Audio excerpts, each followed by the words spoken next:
अपने चक्कर में योगी आदित्यनाथ ने प्रधानमंत्री नरेंद्र मोदी को फंसा दिया।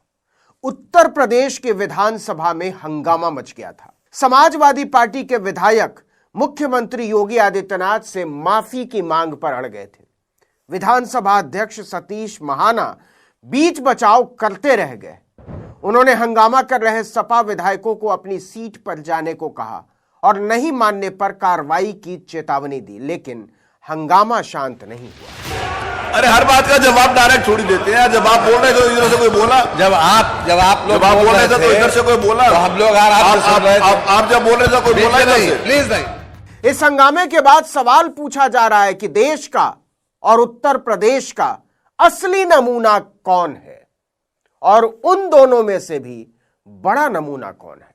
दरअसल कोडीन सिरप के मामले में कार्रवाई को लेकर योगी आदित्यनाथ की सरकार बुरी तरह घिरी हुई है। मुख्यमंत्री पर आरोप है कि वह स्वजातीय लोगों को यानी राजपूतों को, क्षत्रियों को बचा रहे हैं, जबकि इस मामले में सबसे तीखे आरोप उन्हीं के ऊपर है। इसी को लेकर विधानसभा कार्यवाही के दूसरे दिन योगी आदित्यनाथ बयान देने के लिए खड़े हुए थे और बयान देते देते वो एक ऐसी बात बोल गए जिस पर हंगामा तय था। देश के अंदर दो नमूने हैं, एक दिल्ली में और एक लखनऊ में बैठते हैं। जब देश में कोई चर्चा होती है तो तुरंत वह देश छोड़ करके भाग जाते हैं और मुझे लगता है कि यही आपके बबुआ के साथ भी हो रहा होगा। वह भी देश से फिर जाएंगे इंग्लैंड की सैर सपाटे में और आप लोग यहां चिल्लाते रहेंगे। इस पर नेता प्रतिपक्ष माता प्रसाद पांडे ने बहुत तीखा प्रतिवाद किया और कहा कि मुख्यमंत्री की भाषा न तो मर्यादित है और न ही लोकतांत्रिक, इसे स्वीकार नहीं किया जा सकता। मुख्यमंत्री ये सदन के सम्मानित नेता हैं, वहीं पर आपने किया ना, तो आपने और कभी कभी समाप्त कर दिया, उसका उत्तर आ गया। उनकी वाणी ऐसी निकलती है जो उनके सब अनुरूप नहीं रहता। अभी आपने कहा दो नमूने हैं, एक समाजवादी पार्टी, एक वो। इस पर विधानसभा अध्यक्ष ने यह कहकर मुख्यमंत्री का बचाव करने की कोशिश की कि उन्होंने किसी का नाम नहीं लिया है, इसलिए इसे तूल देने की कोई जरूरत नहीं। तो उन्होंने किसी का नाम तो लिया नहीं। ये नमूने नहीं है, अपने ऊपर कैसे समझ? ये नमूने। ये सुनते ही सपा विधायक हंगामा करने लगे, समझाने पर भी नहीं माने।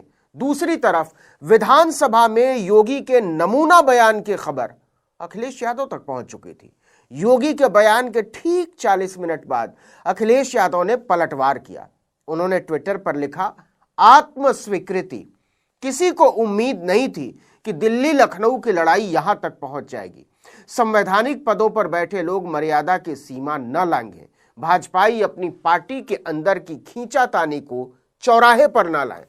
अखिलेश यादव का इशारा दिल्ली में बैठे नरेंद्र मोदी और लखनऊ में बैठे योगी आदित्यनाथ के झगड़े की तरफ था। उन्होंने भी बिना किसी का नाम लिए अपनी बात कही थी, लेकिन चर्चा चल निकली कि ज्यादा बड़ा नमूना कौन है। उधर विधानसभा में भारी वाला हंगामा शुरू हो गया। दरअसल सरकार कोडीन सिरप पर चर्चा कराना ही नहीं चाहती थी। विधानसभा में कार्यवाही शुरू होते ही सपा विधायकों ने कोडीन सिरप पर चर्चा की मांग को लेकर जमकर हंगामा शुरू कर दिया। मंजूरी नहीं मिली तो विधायक भड़क गए और वेल में आकर नारेबाजी करने लगे। इस पर वित्त मंत्री सुरेश खन्ना ने कहा कि कोडीन सिरप से यूपी में एक भी मौत नहीं हुई है, विपक्ष माहौल को खराब कर रहा है। इसके बाद विधानसभा अध्यक्ष सतीश महाना को कहना पड़ा कि सरकार के पक्ष से यदि मैं संतुष्ट नहीं होता हूं तो जरूर चर्चा कराऊंगा। उन्होंने चेतावनी देते हुए कहा, अगर आप लोग अपनी सीट पर वापस नहीं गए तो मुझे कार्रवाई करनी पड़ेगी। उन्होंने सपा के विधायकों से वेल से निकलकर अपनी सीट पर जाने का आग्रह किया। इसके बाद विधायक अपनी अपनी सीट पर लौट गए और फिर मुख्यमंत्री ने बयान देना शुरू किया। लेकिन शुरुआत से ही मुख्यमंत्री के तेवर बेहद उखड़े हुए थे। ये तो मैं जानता हूं आपकी पीड़ा को,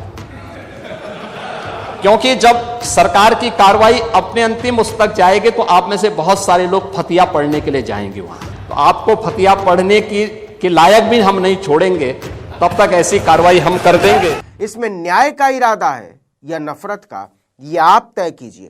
लेकिन योगी आदित्यनाथ ने जाने अनजाने में नमूना राजनीति में नरेंद्र मोदी को घसीट लिया था।